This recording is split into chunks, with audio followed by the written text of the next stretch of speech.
कृष्ण। ओम नमो भगवते वासुदेवाय नमः। आज मार्गशीर्ष माह का 12वां दिन है और आज हम श्रीमद् भगवद गीता महात्म्य के 12वें अध्याय का श्रवण करेंगे। श्री महादेव जी कहते हैं, पार्वती, दक्षिण दिशा में कोल्हापुर नामक एक नगर है जो सब प्रकार के सुखों का आधार, सिद्ध महात्माओं का निवास स्थान तथा सिद्धि प्राप्ति का क्षेत्र है। वह पराशक्ति भगवती लक्ष्मी की प्रधान पीठ, संपूर्ण देवता उसका सेवन करते।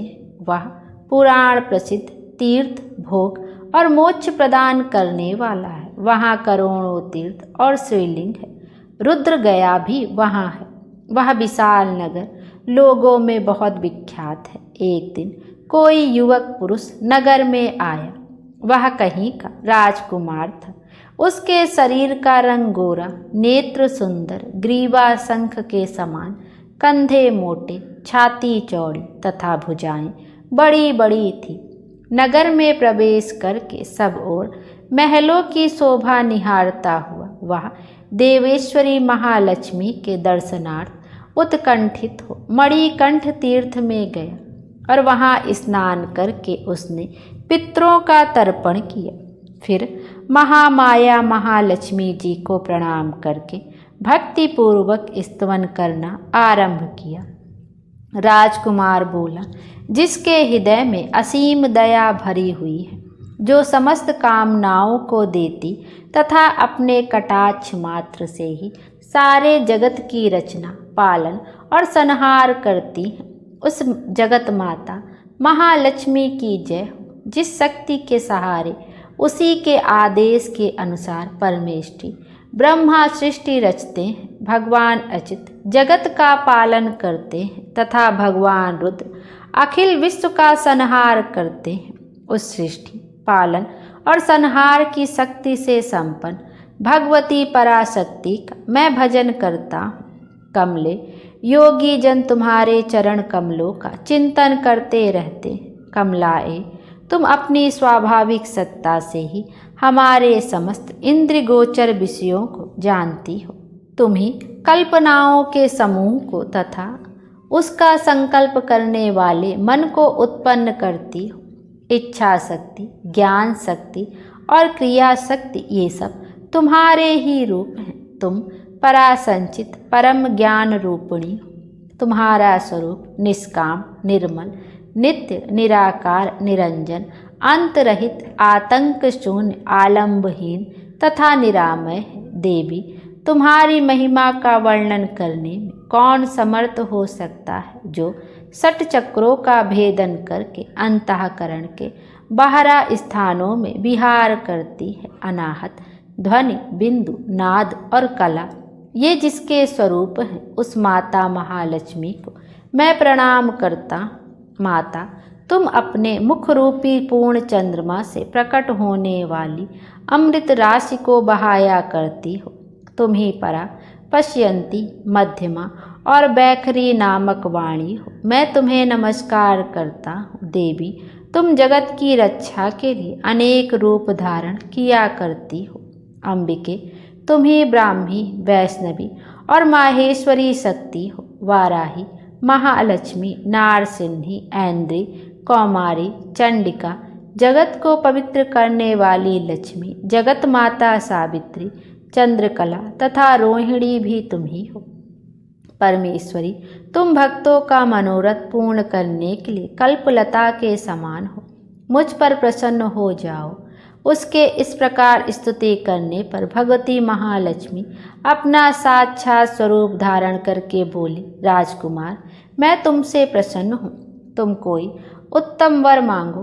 राजपुत्र बोला, माँ, मेरे पिता राजा बृहदत्त अश्वमेघ नामक महान यज्ञ का अनुष्ठान कर रहे थे। वे दया योग से रोगग्रस्त होकर स्वर्गवासी हो गए। इसी बीच में यूप में बंधे हुए मेरे यज्ञ संबंधी घोड़े को, जो समूची पृथ्वी की परिक्रमा करके लौटा था, किसी ने रात्र में बंधन काट कर कहीं अन्यत्र पहुंचा दिया।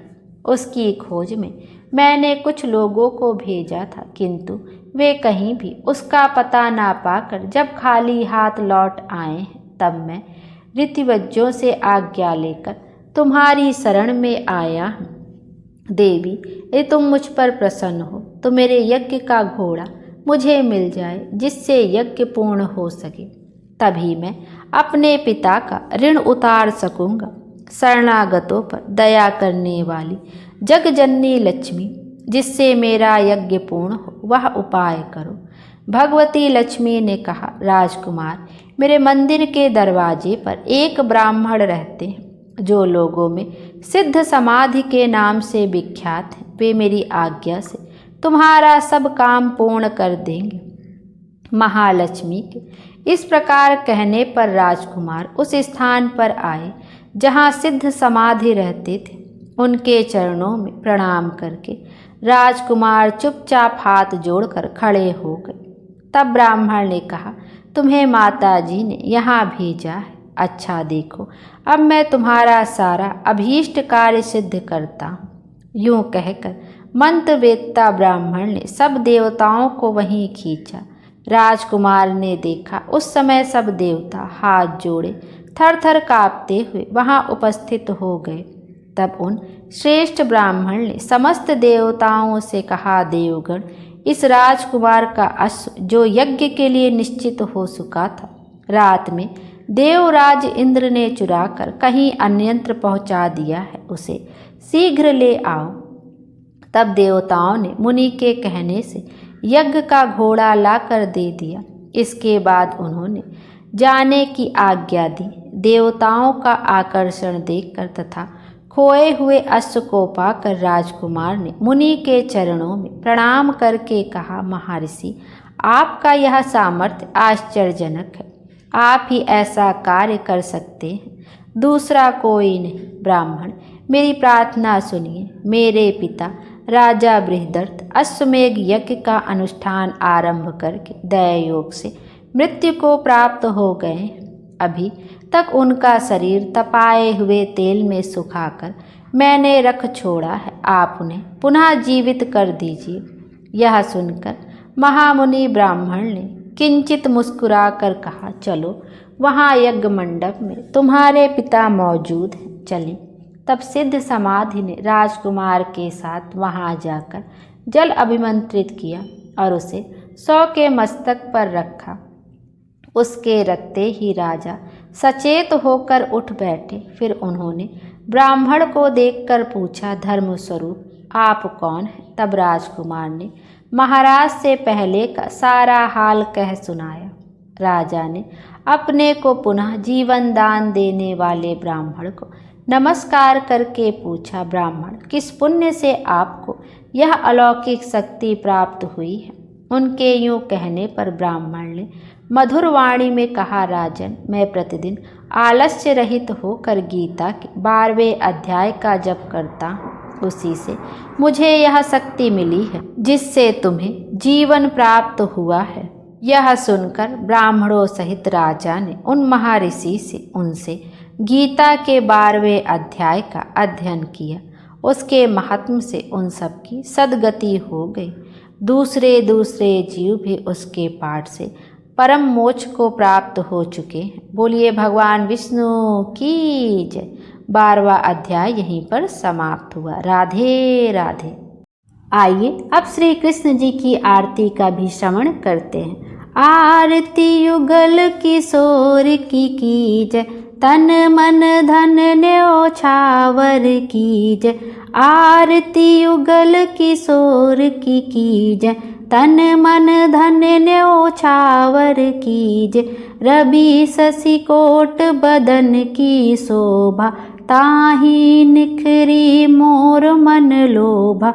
गौर श्याम मुख निरखत रीझ, प्रभु स्वरूप नयन भर लीज। कंचन थाल कपूर की बाती, हरि आए निर्मल भई छाती। फूलन की सेज फूलन गलमाला, रत्न सिंहासन भय नंद लाला। मोर मुकुट कर मुरली सोहै, नटवर वेश निरख मन मोहे, ओढ़े नील पीत पट सारी, कुंज बिहारी गिरिवर धारी, नंदलाल वृषभान दुलारी, आरती करत सकल नर नारी। आरती युगल किशोर के कीजे, तन मन धन न्योछावर कीजिए।